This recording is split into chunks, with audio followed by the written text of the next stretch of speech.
Alright, so moving on to another subject that is long overdue for the contemplative, meta-analytical treatment of the meta-sage.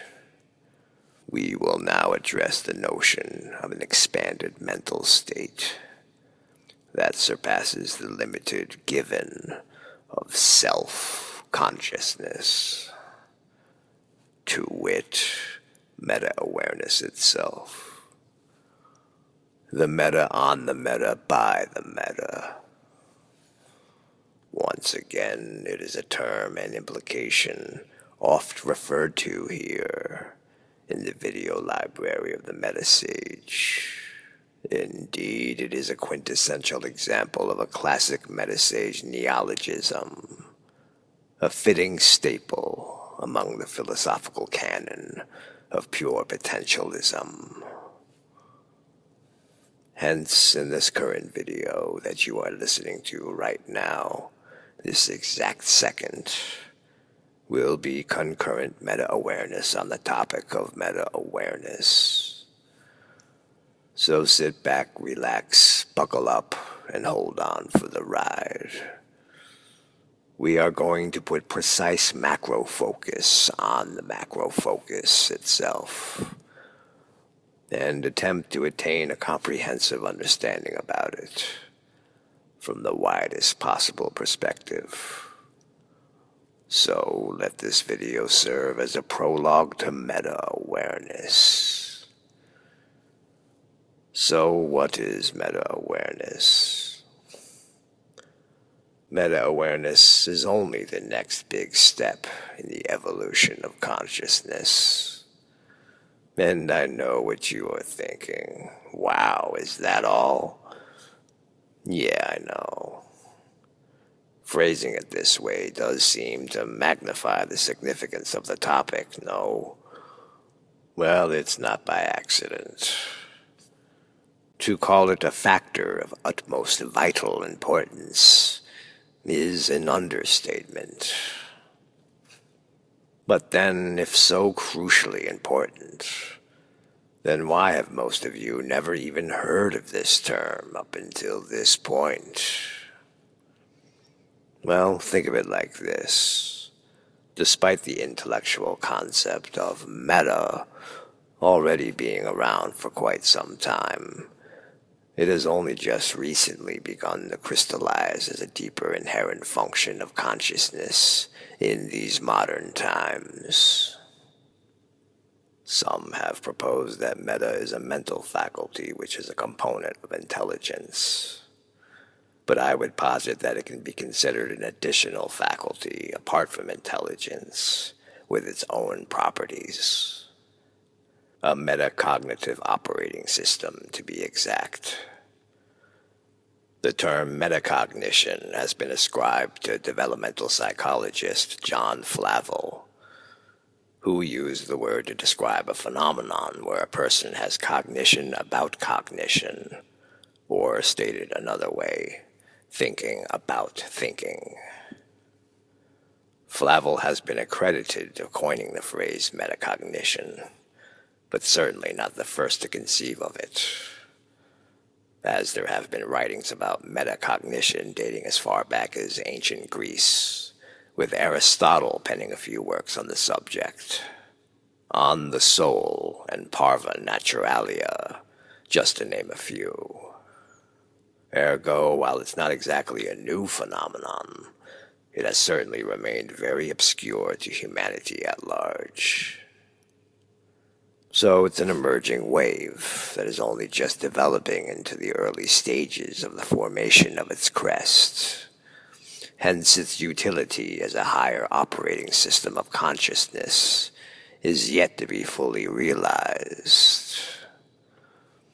Up until now, the concept of meta has mostly been a novelty item, often used for comedic effect. Meta has primarily been used and defined in terms of a creative work, referring to itself, or to the conventions of its genre. A presentation that is self-referential, In theatrical formats, it's called breaking the fourth wall. The fourth wall is a performance convention in which an invisible imagined wall separates actors from the audience. While the audience can see through this wall, the convention assumes the actors act as if they cannot. Breaking the fourth wall is any instance in which this performance convention, having been adopted more generally in the drama, is violated. This can be done through either directly referencing the audience or the work they are in, or referencing their fictionality. The temporary suspension of the convention in this way draws attention to its use in the rest of the performance. This act of drawing attention to a play's performance conventions is meta-theatrical. A similar effect of meta-reference is achieved when the performance convention of avoiding direct contact with the camera, generally used by actors in television drama or film, is temporarily suspended. Think Oliver Hardy's trademark exasperated look directly into the camera every time Stan Laurel caused him to become irritated. Or the likes of Bugs Bunny playing around with the limits of the Looney Tune universe, often seeming to be able to exploit cartoon physics because of some level of awareness of his existence as a cartoon character. So although we have heard of meta before, it's mostly been as a performance trinket, or sometimes as a literary device. An amusing trope occasionally used in entertainment, so as to mix things up once in a while. So with this in mind, how do we go from meta being a mere performance arts gimmick to the next big step in evolution of consciousness?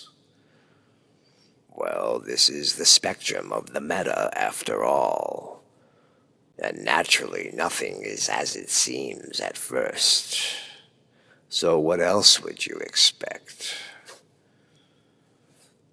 All existential aspects, while within themselves may seem thoroughly comprehensive and all-inclusive, extend into whole new expanded dimensions when considered with meta-awareness.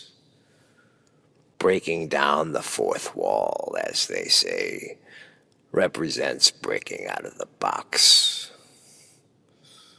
This release is a salient progression of consciousness. It is a necessary rite of passage for all aspiring existential explorers. So, until such passage is complete, never mind thinking outside of the box. Thinking itself is a utility from within the box. The idea of thinking outside of it, while still in it, is really just a reference to one being clever with the rules while still inside of the box. But until the box is broken, consciousness is still confined to its normative limits. It's only when the perspective expands beyond the limits of the borders that it can then become aware that any such confines even existed in the first place. And then it will have discovered that it is not the thoughts, the thinking process itself, turning out to be the confines of the box. But not many humans have broken their boxes. There isn't much in traditional philosophy that covers meta-awareness, save solipsism slightly. But that one, of course, has been safely tainted with a negative connotation, so as not to give anyone the wrong ideas. We wouldn't want that now, would we? Indeed, solipsism is a dangerous philosophy, is it not? We must take care when dealing with these lines of thinking. They can lead to evil behaviors such as murder, rape, incest, lying, and deceit. Yeah, only solipsism isn't a line of thinking. It's lucid awareness. So it's not a danger. For if one is really lucid to reality, then one sees the illusory nature of these separations. So if lucid, what motivation is there to engage in any of these behaviors? What would be gained? Nothing. Who would be getting hurt? Only yourself. The delusional state, that which is considered the norm right now, is already full of murder, rape, incest, lying, and deceit. And these actions are carried out by those who have a separatist mindset. These are all behaviors that are enabled by delusion, not clarity. Maybe some of the caveats would be valid if solipsism was being considered purely intellectually. But even this hasn't been demonstrated to be the case thus far. Being aware of the dream means that you are aware that all manifestations, including the personal ego, are all just representations of the true self. So it doesn't follow that one would be compelled to exploit this. Most of these suspicions come from having no frame of reference other than ego consciousness. And this isn't what I'm talking about. Sure, from the framework of an ego, the ego is the only foundational truth. And from this, it seems to always come down to a choice of differing opinions, views, purposes, meanings, or narratives, all of which are given even ground by way of subjectivity. And all of that is indeed valid within that framework. But again, I'm not talking about that. Lucidity isn't an experience of an ego. It's the illumination from the ego. It has much more to do with meta-awareness and less to do with philosophical rumination. For an existential explorer to proceed further down the road, he'll first need to undergo the death of the ego, which is more than just an intellectual concept understood in the consciousness. And what could experience lucidity other than an ego? Ah, yes. This is indeed the question I have been challenging you to discover. A question that gets answered when lucidity arrives. The ego is only a necessary reference point when there is a binding identification with one. This leaves the ego as the temporary sole reference, and meta-awareness dismissed. This is what sets up the delusional state, which means lucidity is the pathway towards rediscovering what you really are. The answer will surprise you. It isn't an ego. It isn't a location, hence not an environment or a world. It isn't other people. It isn't phenomena. It isn't duality. Lucidity not only shows that all those things are one and the same, but that what you are is none of those things. Unfortunately, arriving at lucidity is very difficult, as it is not facilitated by thoughts, concepts, or the gathering of knowledge. This is what humanity is struggling with right now.